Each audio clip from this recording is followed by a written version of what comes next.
Hello, everyone, and welcome back to Cool Coasters and More. Today, we're going to be diving into 10 roller coasters that I like to call historical credits. Now, these are 10 roller coasters that I have personally ridden that I define as historically significant in the roller coaster manufacturing industry. They're either going to be super advanced for their time, or they'll bring on the modern age of roller coasters, or they'll help define and set examples for a roller coaster manufacturer. All of these roller coasters are definitely near and dear to my heart. I'm a very big nerd for anything that is historically significant. A good example of that is the Whizzer at Six Flags Great America, and why I'd like to see that roller coaster stick around for a long time. I think they're important. I think history is something that we should value more than we do, and I like to share these 10 roller coasters with you. First roller coaster I'll be talking about today is none other than the Beast at Kings Island. Now, this roller coaster, was obviously going to come up on this list. It is still to this day the longest wooden roller coaster. But the thing that is amazing to me about this is it was built in 1979. This was before computer design. This was before computer calculations. So everything was done by hand. The roller coaster was constructed by hand, and the profiling was all done by hand. And to me, that is just a crazy thing to think about that this roller coaster A is still standing today, and B isn't as good of a shape as it actually is. Not only that, it's over 7,000 feet of track, which even in today's day and age is like a crazy number for a wooden roller coaster. It does have two lift hills, which does help, but I don't think that should knock on this roller coaster. It's definitely huge historically, especially because this was right before the Din Corporation came in, so it's also kind of the dawn of the modern wooden roller coaster a little bit. This was before the Texas Giant, before American Eagle, before Mean Streak, and before all these massive wooden roller coasters that were built. So this was kind of the first. And to me, that alone makes this very historically significant. The next roller coaster I'll be talking about is another coaster that is a personal favorite of mine, and it is the Loch Ness Monster at Busch Gardens, Williamsburg. Now, this was a very good roller coaster for Arrow. This was kind of where Arrow was starting to peak as a roller coaster manufacturer, and they were starting to push the envelope of what their capabilities were. This roller coaster was constructed in 1978, so a year before the Beast. But the reason I bring this roller coaster up is not because of this. It's because it is the beginning of the modern roller coaster. And by that I mean the electrical systems and the computer controlled systems.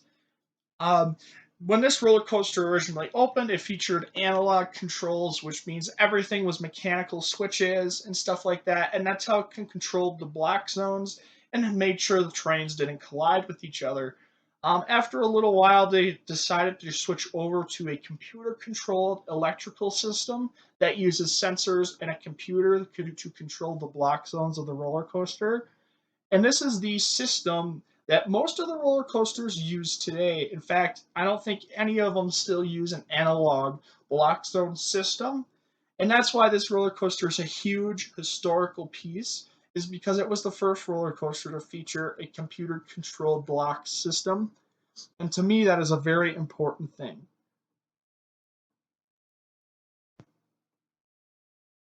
The next roller coaster we're going to be talking about is another Aero manufacturer coaster, and it is Magnum XL 200 at Cedar Point. Now, the reason I bring this coaster up is because it was the first to be over 200 feet. That is a full circuit roller coaster over 200 feet, and it was constructed in 1989. It was definitely ahead of its time for being as tall and as fast as this roller coaster was, and it was another huge success for the Aero Manufacturing Company. However, the reason I mentioned this coaster today in this list is it was the beginning of the coaster wars. This was the first coaster that Cedar Point built that said, hey, we're going to build the biggest, fastest, and tallest roller coasters, and you can't stop us. And now the other amusement parks decided that they wanted to compete with them, and it started the race to 400 feet, as I like to call it. And this is what started pitting all of the different amusement parks and all of the different manufacturers against each other. And it leads to a lot of roller coasters that you see later in this list. It's definitely very important historically for that reason. The next roller coaster I'll be talking about is Batman at Six Flags Great America. Now, the reason I bring this roller coaster up is because not only was it the first inverted coaster, it was also a huge roller coaster for B&M as a company. It was kind of their stepping off point in becoming a real player in the roller coaster manufacturing world. It was kind of a statement roller coaster that says they can do some stuff that's different, and they can also create an exciting and thrilling ride that is also very intense. The other reason I bring this roller coaster up is because of the Clone Wars. Now, Six Flags has cloned this roller coaster more than any other ride in the history of roller coasters. And because of that, it started the trend towards clones. A good example of other clones are the S&S Free Spin. Um, the Flight of Fear was cloned multiple times. You have the Superman Ultimate Flight rides. Those have been cloned at several different parks. And this was the first roller coaster they really did that with and realized that they could put this in multiple locations. Moving on to the next roller coasters on this list, this is a pair of coasters. I'm mentioning Apollo's Chariot at Busch Gardens, Williamsburg, as well as Raging Bull at Six Flags Great America.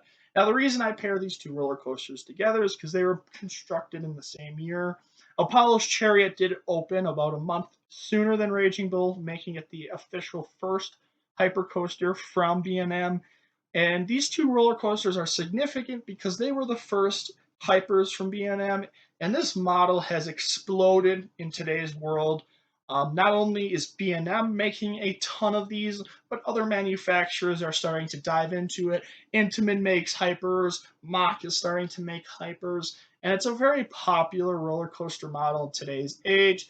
It's a huge GP magnet for people, and overall, these roller coasters are loved by all. A wise man once said, "You can't go wrong with a B&M Hyper roller coaster," and these two were the first.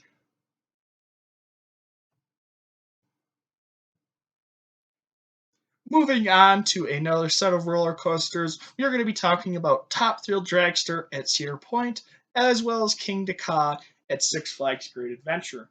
Now, these roller coasters were the first to be over 400 feet, Top Thrill Dragster being the official first. But the reason I bring these roller coasters up is because they are kind of the limit of money as well as engineering.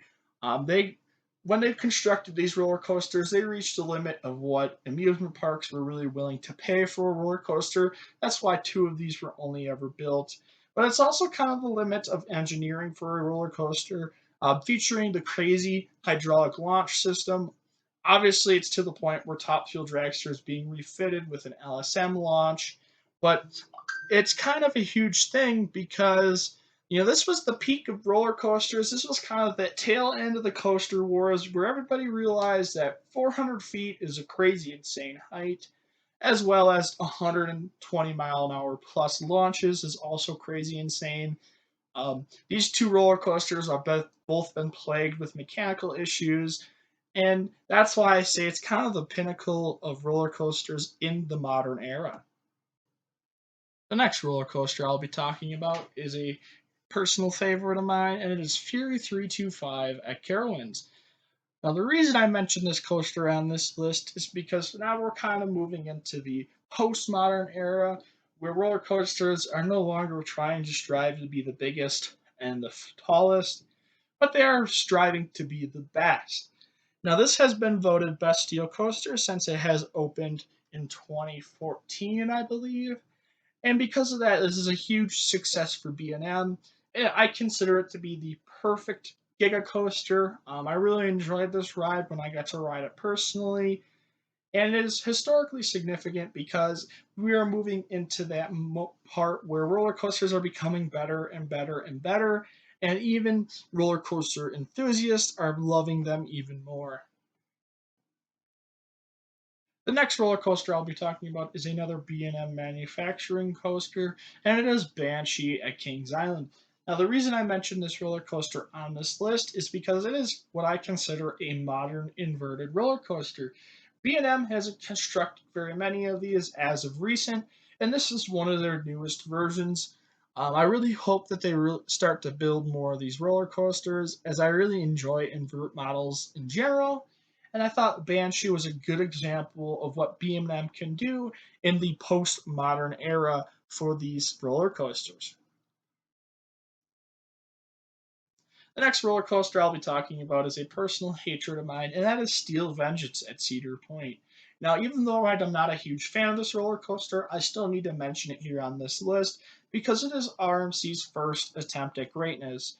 They really wanted to show the world what they could do with a blank checkbook, and they really came through it for Cedar Point.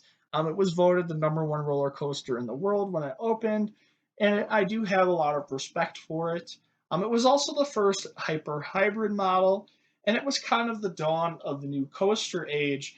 They started bringing out elements that we haven't seen before, like the Outer Banked Airtime Hill and some of the different inversions you see on this ride that you couldn't find anywhere else. This roller coaster came out before Iron Gwazi, before Zadra, before Wildfire. You kind of walked so these other massive hyper hybrids could run. It's definitely a huge historical piece for RMC as a manufacturer. The last roller coaster I'll be talking about in this video is the coaster that started it all, and it is Pegasus at Mount Olympus. The reason I mention it here on this video is because it is my very first roller coaster credit, and this is the ride that started my love of coasters. I was only probably like 10 or 11 at the time, and I really enjoyed riding it. And it kind of developed my curiosity for how roller coasters are built, how they're designed, and what the different manufacturers do with these roller coasters. And it kind of started everything off. It's the reason I have a YouTube channel today. It's the reason I'm flying out to go ride roller coasters at Great Adventure. And it's the reason that I love roller coasters to this day. All right, so that wraps up my 10 historically significant roller coasters that I have ridden. I highly recommend taking a ride on every single roller coaster on this list just so you can experience a huge piece of roller coaster history and you can say that you've ridden these roller coasters. You can brag to your friends about all of the knowledge that you've gained about each of these rides. And I really hope you enjoyed this video. I appreciate everybody who has watched, and I hope you all have a great day.